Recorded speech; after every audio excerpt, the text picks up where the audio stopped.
क्या आपने कभी गौर किया है कि आप जो भी निर्णय लेते हैं उनमें से अधिकांश निर्णय किसी इच्छा से नहीं बल्कि किसी डर से प्रेरित होते हैं। आप वह नौकरी इसलिए नहीं छोड़ते क्योंकि आपको वहां रहना पसंद है, बल्कि इसलिए क्योंकि नई शुरुआत का डर है। आप वो बात इसलिए नहीं कहते क्योंकि आपको लगता है कि वो गलत है, बल्कि इसलिए क्योंकि नाराजगी का डर है। आप वो सपना इसलिए नहीं जीते क्योंकि आपको लगता है कि वो असंभव है, बल्कि इसलिए क्योंकि असफलता का डर है। आज हम इसी अदृश्य शक्ति को समझेंगे जो हर मनुष्य के जीवन को चुपचाप चलाती रहती है। लेकिन जो बात मैं कहने जा रहा हूं उसे केवल सुनिए मत, उसे अपने भीतर उतरने दीजिए, क्योंकि डर उतना बाहर नहीं है जितना हम मान बैठे। मनुष्य जीवन में सबसे बड़ी भूल यह करता है कि वह डर को बाहरी परिस्थिति समझ लेता है।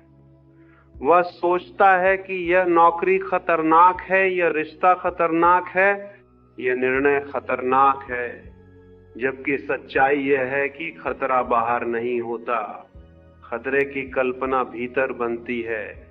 एक ही परिस्थिति एक व्यक्ति को डरा देती है और वही परिस्थिति दूसरे व्यक्ति को उत्साहित कर देती है। डर हमेशा मन की उपज है, वास्तविकता की नहीं। कल्पना कीजिए, एक अंधेरे कमरे में रस्सी पड़ी हुई है और कोई व्यक्ति उसे सांप समझकर चीख उठता है। सांप वहां कभी था ही नहीं, फिर भी शरीर में पसीना आ गया, दिल तेज धड़कने लगा। यह सब एक कल्पना के कारण हुआ, किसी वास्तविक खतरे के कारण नहीं। ठीक यही स्थिति अधिकांश मानवीय डर की होती है। भविष्य की जिस घटना से हम डरते हैं वह अभी घटी ही नहीं है। हम एक ऐसी चीज से लड़ रहे होते हैं जो अस्तित्व में है ही नहीं, केवल मन में है। अब गहराई से देखिए, डर के मूल में हमेशा एक भाव छिपा होता है, नियंत्रण खोने का भाव। मनुष्य को लगता है कि यदि उसने कुछ खो दिया, चाहे वह सम्मान हो, रिश्ता हो, पैसा हो या जीवन हो, तो वह असहाय हो जाएगा। ये असहाय होने की कल्पना ही डर को जन्म देती है। जिस दिन मनुष्य यह स्वीकार कर लेता है कि जीवन पर पूर्ण नियंत्रण कभी था ही नहीं, उसी दिन डर की जड़ें कमजोर पड़ने लगती हैं। एक और बात समझिए, समाज ने डर को एक हथियार बना दिया है। बचपन से मनुष्य को डराकर सिखाया जाता है, गलती करोगे तो सजा मिलेगी, अलग सोचोगे तो अकेले पड़ जाओगे। यह सारी शिक्षा डर के आधार पर खड़ी होती है, प्रेम के आधार पर नहीं। परिणाम यह होता है कि बड़ा होकर मनुष्य हर निर्णय को सुरक्षा के चश्मे से देखने लगता है, संभावना के चश्मे से नहीं।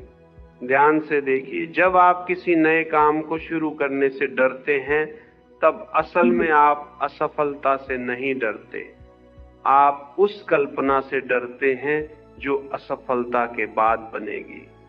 लोग क्या कहेंगे? ये कल्पना। मैं कमजोर साबित हो जाऊंगा, यह कल्पना।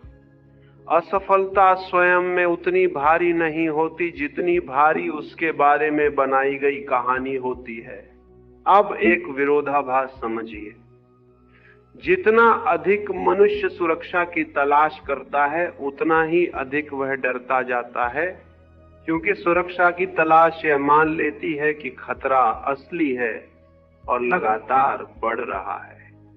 जबकि जो व्यक्ति अनिश्चितता को जीवन का स्वाभाविक हिस्सा मान लेता है, उसकी सुरक्षा की भूख कम होने लगती है। जीवन कभी निश्चित रहा ही नहीं। यह अनिश्चितता कोई समस्या नहीं है, यह जीवन का मूल स्वभाव है। जिस दिन इसे स्वीकार कर लिया जाता है, उसी दिन जीवन डर के बजाय जिज्ञासा से भर जाता है। अब सोचिए, क्या डर पूरी तरह गलत है? नहीं। वास्तविक खतरे के समय डर शरीर को तुरंत बचाव के लिए तैयार करता है। समस्या तब होती है जब यही तंत्र काल्पनिक गैर मौजूद खतरों पर भी सक्रिय हो जाता है।